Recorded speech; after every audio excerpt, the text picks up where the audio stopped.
ஆன்மீக அன்பர்கள் அனைவருக்கும் இனிய வணக்கங்கள். நம்ம இந்த வீடியோ மூலமாக 2026ஆம் ஆண்டிற்கான குரு பயிற்சி பலன்களை பார்க்க இருக்கிறோம். குறிப்பாக இந்த வீடியோவானது பார்த்தோம் அப்படின்னாக்கா விருச்சிக ராசி அன்பர்களுக்கான வீடியோ. இந்த விருச்சிக ராசி அன்பர்களுக்கு இந்த குரு பயிற்சியை பார்க்கையில் வருகின்ற 2026 ஜூன் மாதம் 1ஆம் தேதி அன்று திருக்கணிதப்படி குரு பகவான் மிதன ராசியிலிருந்து கடகராசிக்கு பயிற்சி அடைகிறார். வாக்கிய கணிதப்படி 2026 மே மாதம் 26ஆம் தேதி அன்று செவ்வாய்க்கிழமை அன்று குரு பகவான் காலை மணி 11:07 மிதனத்திலிருந்து கடகராசிக்கு பயிற்சி அடைகிறார். நம்மளோட கோயில்கள்லாம் பார்த்தோம் அப்படின்னாக்கா கோவில்களில் வாக்கிய கணிதப்படி தான் ஃபாலோ பண்ணுவாங்க. அப்போ உங்களோட ராசிக்கு நீங்கள் போயிட்டு வழிபாடு செய்யணும்னு நீங்கள் ஆசைப்பட்டீங்கன்னா 2026 மே மாதம் 26ஆம் தேதி செவ்வாய்க்கிழமை என்று கோயில்களுக்கு போய் வழிபாடு செய்கிறது தான் சிறப்பாக இருக்கும். அந்த நேரத்தில் தான் அங்கே பூஜை புனஸ்காரங்கள் நடந்துகிட்ருக்கும். நான் ஃபாலோ பண்ணுறது எல்லாமே திருக்கணிதப்படி ஃபாலோ பண்ணுறேன். திருக்கணிதப்படி தான் தனி மனிதர்களுக்கு சிறப்பாக இருக்கும். இப்போ திருக்கணிதப்படி வருகின்ற ஜூன் 1ஆம் தேதி என்று குரு பகவான் பயிற்சி அடைகிறார் மிதுன ராசியிலிருந்து. அதாவது உங்களோட ராசிக்கு அஷ்டமஸ்தானத்திலிருந்து தனக்கு பாக்கியஸ்தானத்துக்கு இந்த குரு பகவான் பயிற்சி அடைகிறார். இந்த விருச்சிக ராசி அன்பர்களுக்கு முதல் தரமான யோகாதிபதி 2ஆம் அதிபதியும் 5ஆம் அதிபதியும் சொல்லக்கூடிய அந்த குரு பகவான் தற்பொழுது அஷ்டமஸ்தானத்திலிருந்து 9ஆம் இடமான பாக்கியஸ்தானத்துக்கு வர இருக்கிறார். இது மிகப்பெரிய வரவேற்கப்படக்கூடிய ஒரு குரு பயிற்சின்னு சொல்லணும். 12 ராசிகள்லேயே முதல் தரமான யோகம் பெறக்கூடிய ஒரு ராசி அப்படின்னாக்கா இந்த விருச்சிக ராசிக்கான நடக்கக்கூடிய இந்த குரு பயிற்சி தான் சொல்லணும். ஏன் என்ன காரணம் அப்படின்னு பார்த்தீங்கன்னாக்கா கடந்த ஒரு 1.5 வருஷ காலகட்டங்கள் ராசிக்கு 8ஆம் இடத்துல இந்த குரு பகவான் இருந்து நட்டம் அவமானம் விரயத்தை சொல்லக்கூடிய அமைப்புகளை கொண்டு வந்து கொடுத்துருந்தார். கடந்த 1.5 வருஷ காலம் குடும்பத்தில் ஒரு மன நிம்மதி கிடையாது, மன சந்தோஷங்கள் கிடையாது. எது செய்தாலும் தடைகள், தாமதங்கள், வம்பு வழக்குகள், சட்ட சிக்கல்கள், மன நிம்மதி குறையிறது, பொருளாதார நெருக்கடிகள், கடன் சூழக்கூடிய அமைப்புகள், சொந்த பந்தத்தினால பிரச்சனைகள்ன்ற மாதிரி பல்வேறுபட்ட கஷ்டங்களை சந்திக்கணும். வண்டி வாகன தடைகள் கூட ஏற்பட்டிருக்கும்ன்றதான் உண்மை. அந்த விருச்சிக ராசி என்பவர்களுக்கு உங்களோட கஷ்டத்தை சொல்லி மாளாது. 8ஆம் இடத்துல குரு வந்துட்டாலே நட்டம் அவமான விரயம், தொழில் சார்ந்த விஷயத்தில் நட்டம் அவமான விரயத்தெல்லாம் சந்திருக்கணும். அதெல்லாம் கடந்த இந்த வர குரு பயிற்சியோட முடிஞ்சு போச்சுங்க. இப்போ வருகின்ற குரு பயிற்சி 9ஆம் இடத்துக்கு வரக்கூடிய இந்த குரு பகவான் மிகப்பெரிய ஒரு அதிர்ஷ்டத்தை உங்களுக்கு வாரி வழங்க போகிறார். உங்களுக்கு யோகாதிபதியானவன் 5ஆம் அதிபதி 9ஆம் இடத்துலேருந்து உங்கள் ராசியை பார்க்கக்கூடிய யோகங்கள் உருவாதுங்க. அப்போ தன்னோட ராசியை பார்க்கக்கூடிய யோகங்கள் இந்த நேரத்தில் உதயமாகனால நீங்கள் எது செய்தாலும் தொட்டதெல்லாம் தொடங்கக்கூடிய காலகட்டங்கள், நினைச்சதெல்லாம் சாதனை பண்ணக்கூடிய காலகட்டங்கள், குடும்பத்தில் ஒரு சுப நிகழ்வுகள் செய்வதற்கும் சுபகாரியங்கள் செய்வதற்கும், அழியா சொத்துக்கள் வாங்குவதற்கும், வீடு மனைவாசல் வாங்குவதற்கும், வீடு மனைவாசல் கட்டுவதற்கும், குடிபெயர்றதுக்கும், குலதெய்வத்துக்கு செய்ய வேண்டிய சடங்குகள் செய்யறதுக்கும் ஒரு உன்னதமான காலகட்டம்னா இந்த நேர காலகட்டம் தான். அப்போ இந்த நேரத்தில் பாக்கியஸ்தானத்தில் 9ஆம் இடத்துல இந்த குரு பகவான் இருக்கிறது தந்தை வழி சொத்து சோகனால ஆதாயங்கள் ஏற்படணும். தந்தைக்கும் உங்களுக்கும் ஒரு இணக்கமான சூழல்கள், நீங்கள் சேர்த்து வைத்த சொத்து சோகங்கள், நீங்கள் சேர்த்து வைத்த புண்ணியங்களை இந்த நேரத்தில் அனுபவிக்கக்கூடிய ஒரு காலகட்டம் இருக்குதுங்க.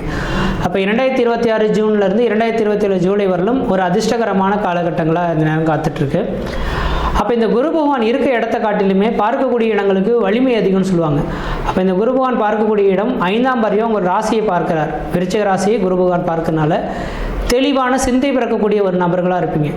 இது நாள் வரலும் இது செய்யலாமா செய்யக்கூடாதுன்ற மாதிரி ஒரு யோசனையோடு இருந்த உங்களுக்கு ராசிக்கு 9ஆம் இடத்துல இருக்கக்கூடிய குரு பகவான் 5ஆம் பார்வையாக உங்கள் ராசியை பார்க்கறனால தெளிவான சிந்தை பிறக்கும். நல்லதே சிந்திப்பீங்க, நல்லதே நடக்குன்றுவீங்க. அப்போ இந்த நேர காலகட்டத்தில் நீங்கள் சிந்திக்கக்கூடிய அனைத்து செயல்களும் வெற்றியை பெறும். எது செய்தாலும் தொட்டதெல்லாம் தொடங்கிறதுக்கான காலகட்டங்கள், நினச்சதெல்லாம் சாதனை பண்ணுறக்கூடிய காலகட்டங்கள், உங்கள் முகத்திலேயே ஒரு தேஜஸ் தெரியறதை பார்க்க முடியும். பய உணர்வுகள் நீங்கக்கூடிய விதிகள் உருவாகும். உங்கள் உடல் ஆரோக்கியம் சிறந்து விளங்கக்கூடிய காலகட்டம் உருவாகும். உடல் ஆரோக்கியத்தை பற்றி ஒருபோதும் கவலைப்பட வேண்டாம். இதுக்கு முன்னாடி எனக்கு அடிவயிறு சார்ந்த பிரச்சனை இருக்குது, சாப்பாடு சாப்பிட்டா செரிக்கலை, ஜீரணமாக மாட்டேன்ற மாதிரி பல்வேறுபட்ட பிரச்சனைகள் கடந்த 1.5 வருஷம் இருந்திருக்கும். இனிமேல் உங்களோட உடல் சார்ந்த பிரச்சனைகள்லேருந்து மீண்டு வர போகிறீங்க. முழுமையாக குணமடையக்கூடிய ஒரு காலகட்டம் உதயமாக போகுதுங்க. அதனால் தெளிவான சிந்தைகளும் தெளிவான மனநிலையும் உடல் ஆரோக்கியம் சிறந்து விளங்கக்கூடிய காலகட்டங்களாக உதயமாக போகுதுங்க. அடுத்ததான் இந்த குருவின் பார்வை உங்களோட ராசிக்கு 3ஆம் இடத்துக்கு படம் இருக்குங்க. 3ஆம் இடம் முயற்சி ஸ்தானம் அப்படின்றது விதிங்க. இப்போ இளைய சகோதரத்தை சொல்லக்கூடிய அமைப்புன்னு சொல்லலாம். அப்போ இந்த 3ஆம் இடம் முயற்சி ஸ்தானம், வெற்றி ஸ்தானம் சொல்லக்கூடிய 3ஆம் இடத்தை இந்த குரு பகவான் பார்த்தால் உங்களோட முயற்சிகள் அனைத்தும் பலிதமாகும். வெற்றியை நோக்கிய பயணத்தை எட்டக்கூடிய ஒரு காலகட்டம் உண்டுன்றதான் விதி. உங்களோட இளைய சகோதரத்துக்கும் உங்களுக்கு இணக்கமான சூழல்கள், இளைய சகோதரத்தினால ஆதாயங்கள் பெறக்கூடிய ஒரு காலகட்டம் விதிங்க. அப்போ இந்த நேர காலகட்டத்தில் முயற்சிகள் உங்களுக்கு சாதகமான சூழல்கள் ஏற்படுறதுக்கான வாய்ப்புகள் உண்டு. எடுக்கக்கூடிய முயற்சிகள் அனைத்தும் வெற்றி பெறும். இளைய சகோதரத்துக்கு உங்களுக்கு ஒரு நட்பு வட்டாரங்கள் அதிகரிக்கும். அவரால் ஆதாயங்கள் பெறக்கூடிய காலகட்டமும் உண்டு அப்படின்றத ஆணித்தரமாக சொல்ல விரும்புகிறேங்க. அடுத்து இந்த குருவின் பார்வை 9ஆம் இடத்திலிருந்து 5ஆம் இடத்தை பார்க்க இருக்கிறார், 9ஆம் பார்வையாக. இப்போ விருச்சிக ராசிக்கு 9ஆம் இடம், விருச்சிக ராசிக்கு 5ஆம் இடம் என்பது பூர்வ புண்ணியஸ்தானம், புத்திரஸ்தானம்னு சொல்லக்கூடிய அமைப்புங்க. இப்போ தந்தை வழி பாட்டன் வழி சொத்து சோகத்தினால ஆதாயங்கள் பெறக்கூடிய ஒரு காலகட்டம் உதயமாயிடுச்சுங்க. தந்தைக்கும் உங்களுக்கும் ஒரு இணக்கமான சூழல்கள் உருவாயிடுச்சு. தந்தை வழி சொத்து சோகத்தினால கோர்ட்டு கேஸ் வழக்குகள் எது இருந்தாலும் இந்த நேரத்தில் தந்தை வழி சொத்து சோகத்தினால இந்த கோர்ட்டு கேஸ் வழக்குகள் உங்களுக்கு சாதகமாக நடக்கும். உங்களுக்கு சேர வேண்டிய சொத்து சோகங்கள் உங்களுக்கு முழுமையாக கிடைக்கும்.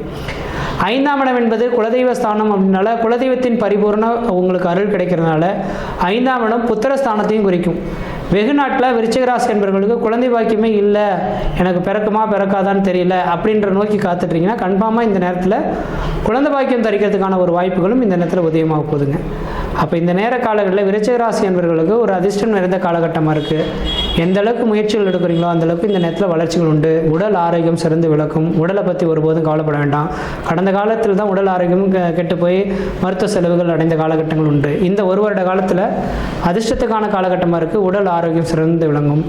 வீடு மனை வாசல், வண்டி வாகன சுகங்கள் வாங்கணும்னு நீங்கள் ஆசைப்பட்டீங்கன்னா கண்டிப்பாக வீடு மனை வாசலும் வண்டி வாகன சுகங்களும் வாங்கக்கூடிய யோகங்களும் கட்டக்கூடிய யோகங்களும் வீடு கட்டக்கூடிய யோகங்களும் உண்டு. திருமணமாகாத நபர்களுக்கு உங்கள் ராசியை குரு பார்க்கறனால திருமணமாகாத நபர்களுக்கு திருமண வாய்ப்புகள் ஏற்படுத்தி தரும். 5ஆம் இடத்தை குரு பகவான் பார்க்கறனால குழந்தை பேர் இல்லாத நபர்களுக்கு குழந்தை பேர் உருவாகும். அதனால் உங்களோட சுய ஜாதகத்தையும் ஒரு முறை எடுத்து பாருங்கள். அருகில் இருக்கக்கூடிய ஜோதிடத்தை கொண்டு போய் கொடுத்து குழந்தை பேருக்காக காத்திருக்கீங்கனாக்கா கணவன் மனைவி இருவர் ஜாதியும் உங்கள் பக்கத்தில் இருக்கக்கூடிய ஜோசியத்தை கொடுத்து ஏதாவது தோஷங்கள் இருக்கா, எந்த கோயில்களுக்கு போகணுன்ற மாதிரி பரிகாரம் கேட்டு செய்துட்டு கோயில் பரிகாரங்கள் மட்டும் செய்யுங்க. வேறு ஏதாவது இந்த வெளியே கொண்டு போய் செய்கிறாங்க அப்படின்னாக்கா அதெல்லாம் நம்பாதீங்க. இந்த உலகத்தில் தமிழகத்தில் பரிகாரம் அப்படின்னாக்கா அந்த பரிகாரத்தை நிவர்த்தி பரிகாரம் செய்வதற்காக கோயில்கள் தான் பரிகாரங்க.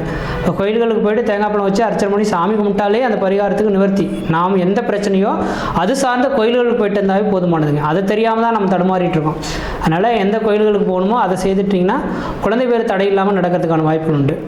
அப்போ இந்த நேரத்தில் 9ஆம் இடத்துல குரு இருக்கனால ஓடி போனவனுக்கு 9ஆம் இடத்துல குருன்ற மாதிரி தொழில் அபிவிருத்தி, பொருளாதார மேன்மை, வியாபாரம் சம்பந்தப்பட்ட தொழில் இருக்கக்கூடிய நபர்களுக்கு தொழில் வளர்ச்சிகள் ஏற்படும். சொந்த தொழில் செய்யக்கூடிய நபர்களுக்கும் வளர்ச்சிகள் உருவாகிறதுக்கான வாய்ப்புகள் அதிகமாக இருக்குது. 9ஆம் இடம் என்பது அந்நிய தேசம், அந்நிய பயணம், அயல்நாட்டை குறிக்கிறதுனால இந்த நேரத்தில் விருச்சிக ராசி என்பவர்கள் வெளியூர் வெளிமாநிலம் வெளிநாடு போகணும்னு ஆசைப்பட்டீங்கன்னா அது சார்ந்த முயற்சிகள் எடுத்தால் வெளிநாடு வாய்ப்புகளும் சிறப்பாக இருக்கும். 9ஆம் இடத்துலேருந்து குரு பகவான் உங்கள் ராசியை பார்க்கறனால தெய்வீகத்தின் சிந்தனைகள் அதிகரிக்கும். கோயில்களுக்கு போகணும்னு ஆசைகள் தோண்டும். உங்கள் குலதெய்வத்துக்கு போயிட்டு வரீங்க. அதே போல் நீர் ராசியிலிருந்து குரு பகவான் பார்க்கறனால நீர் சார்ந்த இடங்களுக்கு போயிட்டு வந்தால் வளர்ச்சிகள் எட்டும். வாய்ப்பு கிடைச்சா திருச்செந்தூர் முருகப்பெருமான் கோயிலுக்கு ஒரு முறை போயிட்டு வாங்க. உங்களோட வாழ்க்கையில் ஒரு திருப்பங்கள் ஏற்படுறதை பார்க்க முடியும். அடுத்ததாக பார்த்தோம் அப்படின்னாக்கா ஆன்மீக சிந்தனையில் தலை தோங்கக்கூடிய ஒரு நபர்களாக இருக்கீங்க. எல்லாமே தெய்வம் தான் அப்படின்ற மாதிரி நம்பி இருக்கக்கூடிய அமைப்புகள் உருவாகும். படிக்கக்கூடிய மாணவ செல்வங்கள் இந்த நேரத்தில் படிப்பில் ஓரளவுக்கு முன்னுக்கு வரக்கூடிய காலகட்டம் உருவாகும். தெளிவான சிந்தை பிறக்கும். மறதிகள் நீங்கிறதுக்கான வாய்ப்பு உண்டு. படித்து முடித்த நபர்கள் நல்ல உத்தியோகம் பெறக்கூடிய ஒரு காலகட்டங்கள் உதயமாகுதுன்று விதிங்க. படிப்புக்காக அயல்நாடு சென்று படிக்கக்கூடிய யோகங்களும் உருவாகுதுன்று விதிங்க. ஏற்கனவே கடன் இருக்கே சார், கடன் அடையிறதுக்கான வாய்ப்புகள் இருக்கானாக்கா கண்டிப்பாக கடன் படிப்படியாக குறையறதுக்கான வாய்ப்பு உண்டு. அந்தளவுக்கு வருமானங்கள் பெறக்கூடிய காலகட்டம் உதயமாயிடுச்சுன்னு விதிங்க. அப்போ இந்த நேர காலகட்டத்தில் இடம் சார்ந்த விஷயங்கள் இடம் வாங்குவதற்கான யோகங்கள் உண்டு. தொழில் சார்ந்த விஷயங்கள் தொழில் அபிவிருத்தி பெறத்துக்கான காலகட்டம் உண்டு. உத்தியோகம் சார்ந்த விஷயத்தில் வளர்ச்சி பெறத்துக்கான காலகட்டங்களாக இருந்துட்டுருங்க. விருச்சிக ராசி என்பவர்களுக்கு ஓரளவுக்கு அதிர்ஷ்டம் நிறைந்த காலகட்டம். 9ஆம் இடத்துல குரு இருக்கனால அதிர்ஷ்டம் நிறைந்த காலகட்டமாக இருக்குது.